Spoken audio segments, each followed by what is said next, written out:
Hello again. What's going on? This is MADCAST episode 7. And on this episode, we're going to be talking about God. Ooh, the big topic. Specifically, we're going to be talking about the opinions of a particular guy from history named Spinoza.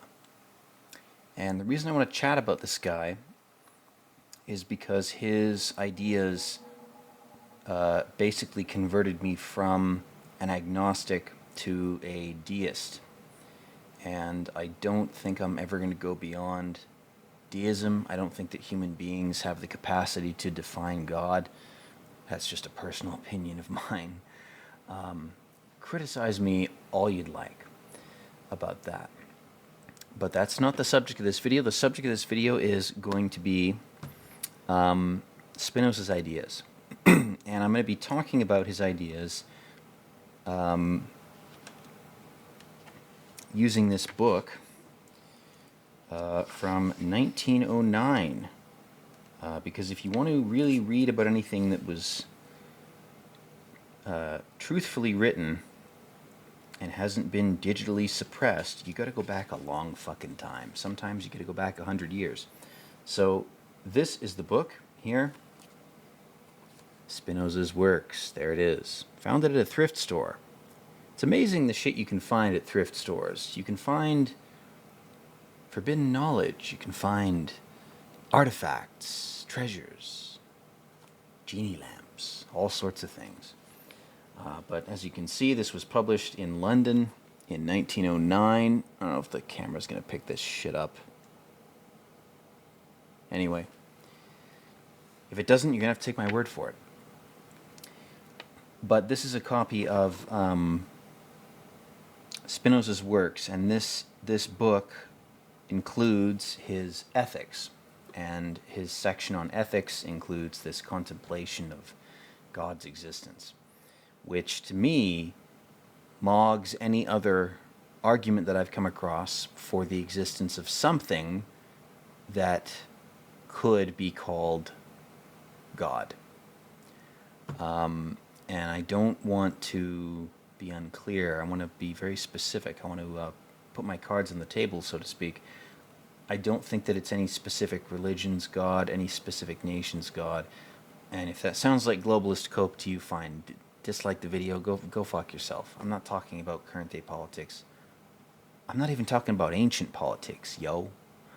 I'm just talking about Spinoza's arguments here. And what Spinoza is saying is he's saying that according to logic and a sort of mathematical conception of reality, there has to be a God. There has to be something that is fundamentally infinite, and not just infinite, but it has to be an infinity composed of infinite sets of infinities.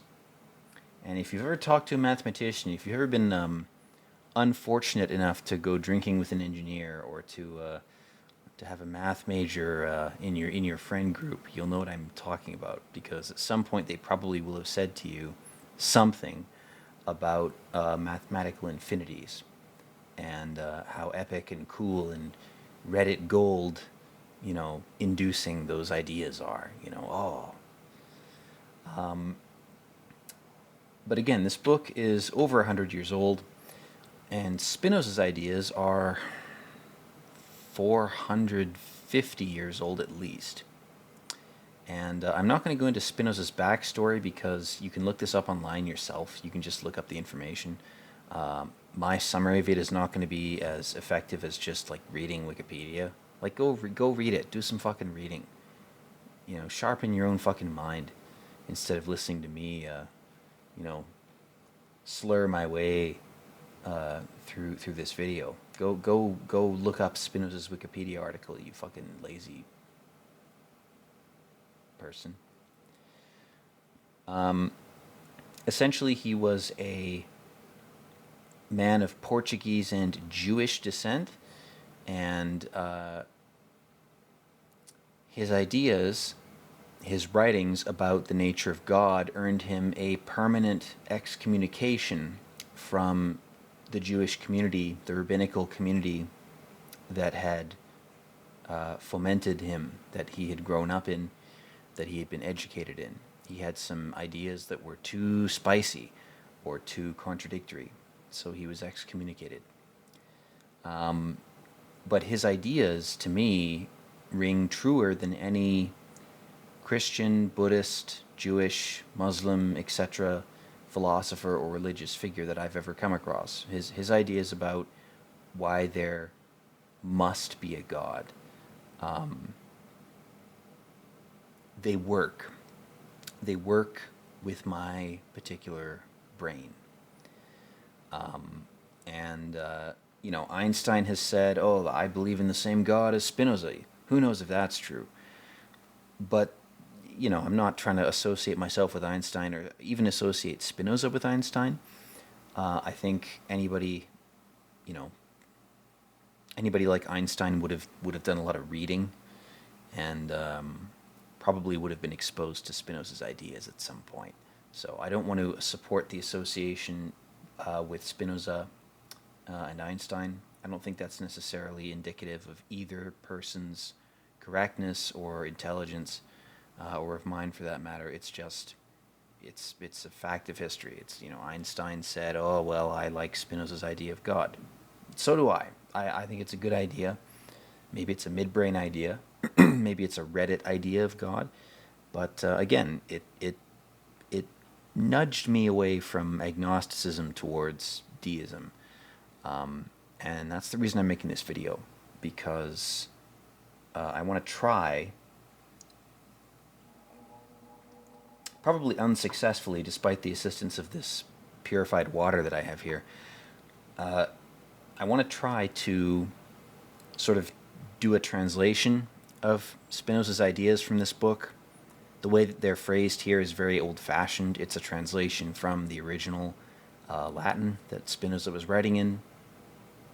I'm like 90% sure it was Latin. I fucking hope it was, or else I seem like more of an idiot than I already seem like, but I'm pretty sure it was Latin. Basically, Spinoza makes a bunch of very complicated arguments about why God must exist. And that's what really draws me to his arguments, is he's not saying, there should be a God, or there could be a God, or people that say there isn't one, they're just wrong because of X, Y, Z. He's making his own independent, logic-based argument about God that also, maybe too conveniently, relies on logic. He's saying that God speaks the language of mathematics. More so, God is incarnated mathematically in the universe that we are trying to understand. And it's hard for me to summarize this, so I'm just going to get into things. I'm going to try to do my sort of translation thing here. So, what Spinoza says about God here, he starts off by sort of laying out his argument, right? He says, "By that which is self-caused, I mean that of which the essence involves existence, or that of which the nature is only conceivable as existent." So he's saying there are certain things that exist because they have to exist. That's my colloquial translation into 2025 brain slop English, which I have had to speak for my entire life. And it's fucking painful. Call me arrogant for saying that, call me egotistical, call me whatever you want. It's fucking painful to have to think in language like this. It's also painful having to rubber band back to this shit, but let's keep going. A thing is called finite after its kind, when it can be limited by another thing of the same nature. For instance, a body is called finite because we always conceive another greater body. So also a thought is limited by another thought. But a body is not limited by thought, nor thought by body. So what Spinoza is trying to say here is that there are certain things that are defined by their ability to be related to other things. And he's also making an argument that he's going to make more clear later, which is that two things are never 100% the same. Like, there's never two perfect copies of anything, even two fucking photons or electrons. One of those electrons is going to be slightly different. It's going to be in a different place. Or one of those photons is going to be composed of slightly different quarks or gluons, or it's going to have a different trajectory, or it's going to be going in a different direction. Those differentiating aspects mean that there can never really be two things that are absolutely identical. Like, if you go down to the most basic level, there's always differences between things, right? Every single thing, even if it's down to the smallest thing we've been able to conceive of 400 years after this was published, no two things are exactly the same, because there's always some aspect of their existence that differentiates them from the next thing. Again, even if you made a perfect copy of a photon, it would not behave exactly the same. That's what he's trying to say with this second point here. And he's also talking about finitude and greater bodies, which figures into a later argument he makes about infinity versus finitude. He's trying to say that there are finite things and infinite things, which is, again, another differentiation. Like, nothing is the same, right?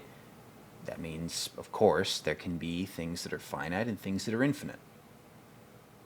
So let's move on a bit. I'm going to sort of skip ahead here. I'm going to do a lot of skipping ahead in this because the language is very dense. But if you want to read Spinoza, I really do think you have to read like the oldest translation you can find into English. It's probably going to be the least raped by colloquialism, which is essentially what I'm doing right now. I'm raping this book. I might as well have my cock sliding between the pages, getting paper cuts. That's essentially what I'm doing. But let's go to point number 3. This is another sort of definitive move Spinoza makes. He goes, there's something called substance. Here's how he puts it. By substance, I mean that which is in itself and is conceived through itself. In other words, that of which a conception can be formed independently of any other conception. So he's talking about self-created matter. He's talking about the sort of unmoved mover, the prime mover argument, which I think is one of the weaknesses of Spinoza's argument. I don't think he had to default to this. He should have leaned harder on just there have to be base infinities that finite things arise from. That's his most convincing argument for God, is that there has to be something infinite for there to be finite things in the first place. That's a very convincing argument to me, and he goes into a lot of detail about this later, but again, let's move on. So again, he's defining his terms here. He's setting up his argument before he makes it. And in point 4, he says, by attribute, I mean that which the intellect perceives as constituting the essence of substance. So he's saying that substances, or matter, as we would call it, that's a rough equivalent of what he's talking about. He's saying, well, matter has qualities to it. You know, a rock and a plank of wood, if you expose them to the same flame, burning at the same temperature, the wood is going to burn and turn into charcoal and ash, and the rock is just going to get hot and then cool down afterwards. He's saying that different configurations of matter have different attributes. You know, duh. Like, obviously we know that.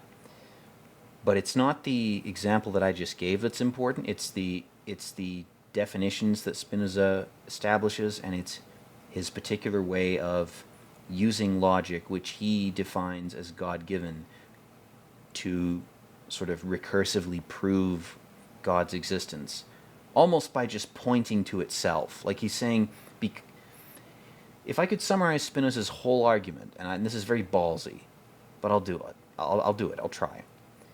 Spinoza's basically saying because logic exists in the first place, God exists. Because God is logical or God is mathematical.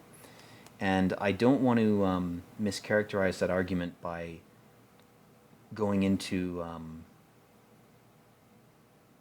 temporally unrelated present-day shit where you have tech moguls making AI and then thinking that they're God. That's like the exact opposite of what Spinoza is saying. He's saying that nature and reality already contain these sort of threads of logic throughout the laws of physics, throughout mathematics. Like, this shit predates computers. Computers are derivative of the sort of logic or mathematic aspects of quote-unquote God. And again, I don't even agree with the word God. I don't think you can call it anything. I don't think you can call it anything but maybe infinity. If I had to pick a term for God, it would just be infinity. Like, infinities exist and they don't make sense to us, but they're foundational to finite things. That, to me, is the best argument for the existence of God, is we have this mathematical shit that we can't even conceive of, but it has to exist for conceivable shit to exist. You know? That's essentially why Spinoza's argument is so amazing to me, because it's so fucking simple. Is basically he just says, well, we know there are infinities in nature, but all of nature except those infinities exist as finite, discernible things that decay over time. They're individual things. They can't be the same. There can't be two identical photons or two identical blades of grass. But for those non-identical things to exist, there has to be an infinite set of infinities. It's such a simple way of proving the existence of what we call God. That's why I'm making this fucking video in the first place. So, and again, any mathematicians listening to this, I'm going to come across like a total retard, because I am. I suck at math. I was never good at it. I was a language guy. I like the human languages. I like that they straddle the emotional and logical parts of the brain. They try to create bridges, even if those bridges burn 2 seconds after they're built. I'm a language guy. I'm an emotional guy. I'm not inclined to mathematical or logical thinking by any means, but I'm receptive to it, and I'm receptive to its value. So, enough with the tangents, let's keep going here. So again, Spinoza is sort of defining his terms before he actually starts arguing. And point number 5 here, he says, by mode, I mean the modifications of substance, or that which exists in and is conceived through something other than itself. So again, he's talking in a sort of relational way. You know, every finite thing is finite only by respect to its difference between itself and another thing. Again, one blade of grass isn't the same as the second blade of grass. There are a lot of French philosophers who will, God, I'm speaking like it's fucking 1909 or 16 whatever. In the future, relative to this argument's inception, there's a lot of humanities scholars and philosophers that take this type of information that Spinoza was trying to convey, and they say, well, we're going to base a whole system on the difference between thing one and thing two. Derrida, Jacques Derrida is the best example. He's a French guy who basically said, he was again talking not about God or about reality in general. He was talking about language. And his argument is very similar to Spinoza's, because he relies on the fact that finite things define themselves by virtue of their difference between one another. Again, photon A is not the same as photon B. Even if they're 99.9 repeating percent the same, that 0.0 repeating 1 dissimilarity is what Derrida called difference or différance, and that's a whole other thing. I may do a video on Derrida because he was fucking nuts. It's hard to even read his writing. It's literally like trying to read like an alien language, and that's after it's been translated 50 times into the most brain-friendly English pablum. I think even in its original French, like if you were born in, as a French speaker, if French is your first language, go try reading Derrida and tell me that motherfucker wasn't a fucking alien. He probably was, but anyway. The important takeaway here is just that things that are finite are different, but that very differentiation and that very finitude requires a basis or a rock or a foundation of infinity in order to exist in the first place. And Spinoza makes this argument later on. So let's move on. So point 6 here. Spinoza says, by God, I mean a being absolutely infinite. That is, a substance consisting in infinite attributes. So it's not just that it's a mathematical infinity, it's like infinite potential. It has the potential to be anything. It's not just that it is anything at once, it's that it could potentially be any finite thing. It has the potential to do that. It has the potential to constrain itself. It has the potential to be evil. That's one of the controversial points, right, about Spinoza's conception of God. A lot of his critics have said, well, you're basically saying God is everything. You're saying God is everything good and everything evil at once. Not a very popular view when Spinoza was alive. Not a very popular view right now. But I like it. So anyway, he says, by God I mean a being absolutely infinite. That is a substance consisting in infinite attributes, of which each expresses eternal and infinite essentiality. So, again, I'm not a mathematician, but if you look at limit sets of infinite sets of numbers, the crazy thing is, and you got to talk to mathematicians about this shit because I can't describe it, but essentially there are literally more infinite sets of infinity and less infinite sets of infinity. And it comes down to like chaos theory, probability, all this stuff that'll drive you nuts, unless your brain has been perhaps designed by God to confront those types of things. The way that I'm able to confront those types of things is through linguistically expressed ideas. And I sort of found my way into that through Spinoza. So again, Spinoza is saying that God isn't just an infinite thing or an infinite set of numbers. He's not just the idea of infinity. He's the idea that infinity is not only fundamentally infinite, but that it can branch off and express itself in subsequent infinities, and also that every expression of its potentiality, every subset of infinite numbers that you could extract from infinity, like if you divide infinity by infinity, you still get infinity, that type of shit, that all of those potential divisions, not just the idea that you can divide infinity, but every infinite instance in which you could divide infinity into another infinity is also necessary. And that's where this guy grabs me by the cerebral balls, and he's like, do you see it? Do you get it? And I go, yeah, man, I do. I see it. You just had to talk to me, man. You just had to spell it out, literally. So, next part of point 6, Spinoza says, explanation. I say absolutely infinite, not infinite after its kind. For a thing infinite only after its kind, infinite attributes may be denied.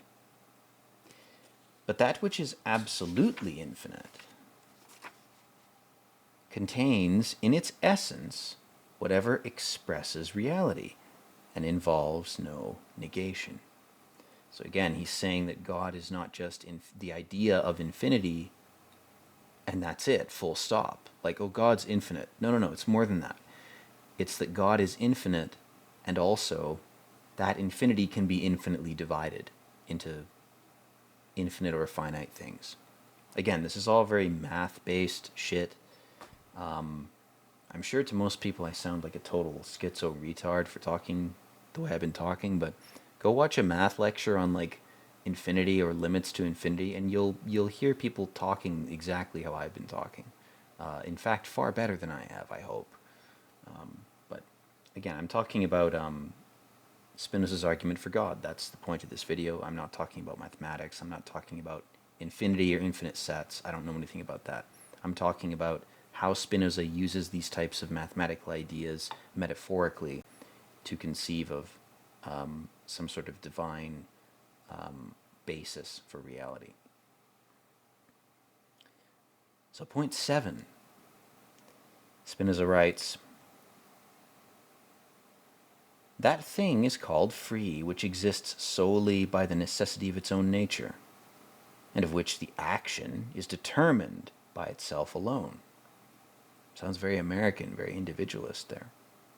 On the other hand, that thing is necessary or rather constrained, which is determined by something external to itself, to a fixed and definite method of existence or action.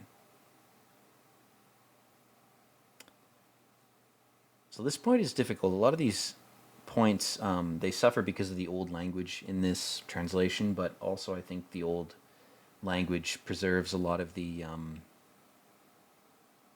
quality of musing that Spinoza went through when he was writing this. It preserves some of the sort of over-clarification, but it does require some pretty serious investment to figure out what the fuck he's saying. So the first half of this point, point 7, is pretty clear. Free things exist because they need to be free. And they need to be free because their freedom is a necessary component of God's expression of its own infinity into finite things. So of course, if God's expressing himself in every way all at once, everything everywhere all at once, hot dog fingers, that whole bullshit movie, that's ripping off Spinoza, by the way. Essentially, there have to be some things that are not going to be compatible with other things. There's always going to be conflict. There's going to be different opinions, different forms of matter. You know, pick your example. Pick your concrete example. You know, that's sort of the first half of this point. The second half is a bit harder to suss out. Spinoza says, on the other hand, that thing is necessary or other constrained, which is determined by something external to itself, to a fixed and definite method of existence. Okay. So he's saying that there are certain things that are sort of destined to be imprisoned or constrained, or sort of BDSM, leather, ball-gagged, just by virtue of their need to exist. Like there's always going to have to be something or some group of things, some big group of things, some infinite group of things. Technically, that's true, right? Again, Spinoza's arguments are kind of... there's a portion of my audience which will call them like galaxy brain, and there's another portion which will be like, Spinoza's nuts, and so's this guy.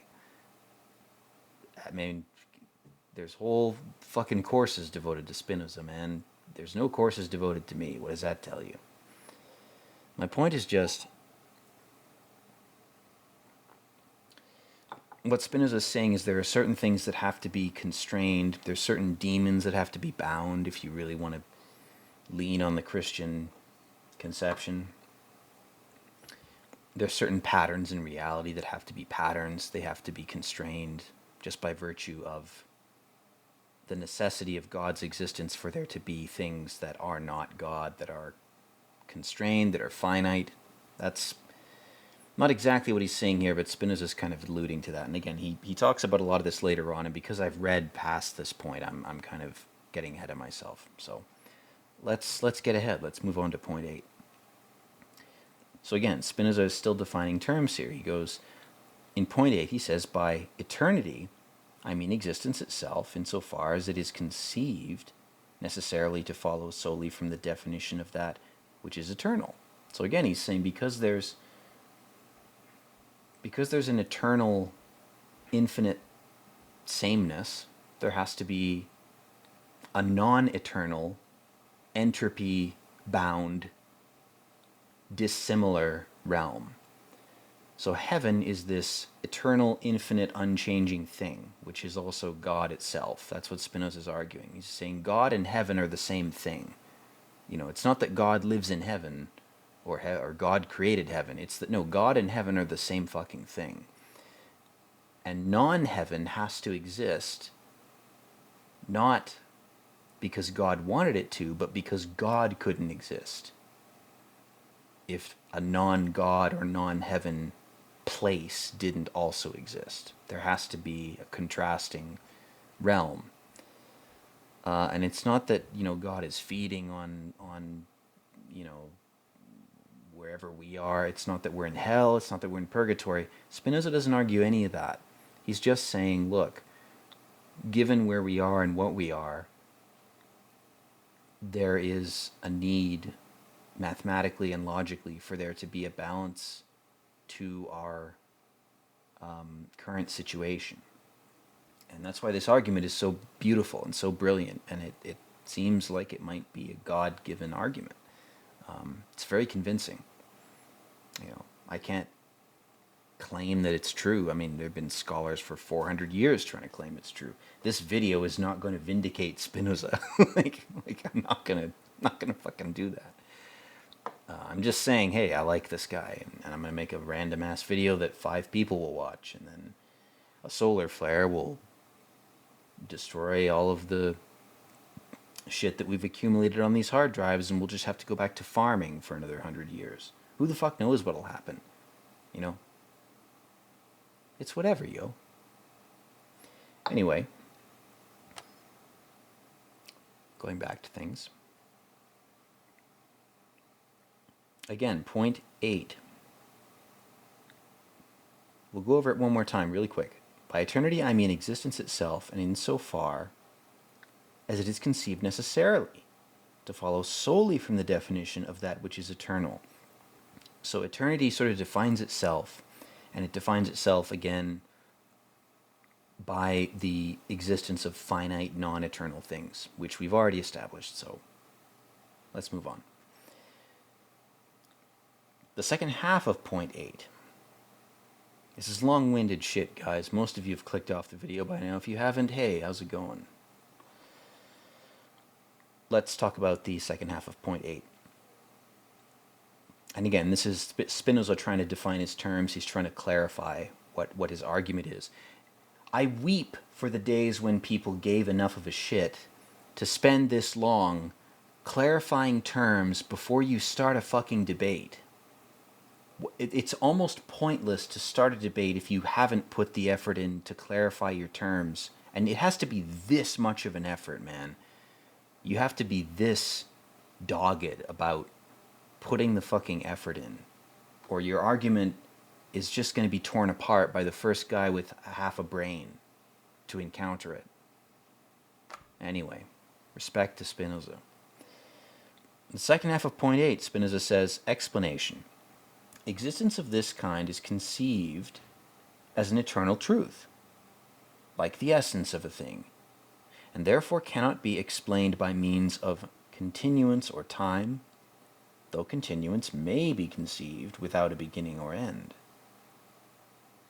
So basically he's saying here that, again, he's trying to justify the existence of infinity. I think he's already sort of axiomatically implied what he's going to later try to prove, that there's a necessity for infinity. But the second weakness of Spinoza's argument, the first weakness is, I talked about this a second ago, where he was talking about the prime mover thing. That's a term from much later. That's not a term that was, colloquially present in Spinoza's time, but it's a term that I think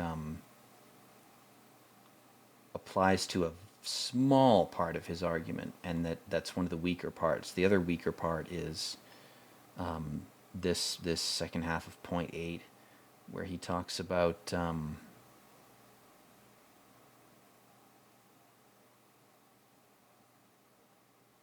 the necessity for eternal truth. I don't know. Again, you're straying. Eternal, like internal infinity. Yes, that seems to be mathematically provable. But again, I mean, this guy's writing in the 1600s. I mean, the difference between the term truth and the term infinity. It's hard to understand how those terms would have interacted colloquially in his time. I'd have to consult a dozen academics to figure that shit out. So maybe I'm just mincing words, but from my point of view in 2025, reading this, like that's a part that I struggle over, despite having studied this kind of crap for 14 years. Anyway, again, let's reread this one more time. Explanation: existence of this kind is conceived of as eternal truth, like the essence of a thing. Okay, so he's saying things have essences or potentials, and the existence of eternity. Okay, yeah, he's tying his conception of eternity or infinity to the necessity of finite things. He's saying the same, for the same reason that infinity needs to exist, finite things need to exist. Again, he's sort of reinforcing his own argument here. And therefore cannot be explained by means of continuance or time. Okay, that's important. He's saying that you can't just cite the passage of time as a cause for something. Now, this is kind of interesting, because this claim that infinity and finitude would need to exist despite the passage of time, that's a hell of a claim. That kind of contradicts Darwinian evolution. It contradicts a lot of things. Again, the logic here is so pure. It's like if I was drinking Everclear, I'd be. This type of writing appeals to me because it's so raw, man. It's to make these claims 400 years ago. I'm surprised the guy didn't get drawn and quartered, literally. He only got excommunicated. He must have just been such a threat that they were like, we didn't even want to kill this guy. It'd be worse if we killed him. We'd just martyr him. It's a hell of a thing to be suggesting these ideas at the time he was. And again, that he probably had contemporaries doing the same that don't get as much attention. But again, it doesn't diminish the value of his thinking. So yeah, he's saying time does not. He's claiming that time doesn't really factor into his conception of the necessity of conceiving of God as an infinite thing that contrasts finite things. So he's saying God exists outside of time. It's how I interpret these lines. Again, I'm doing this in 2025. I'm a fucking idiot. What do I know?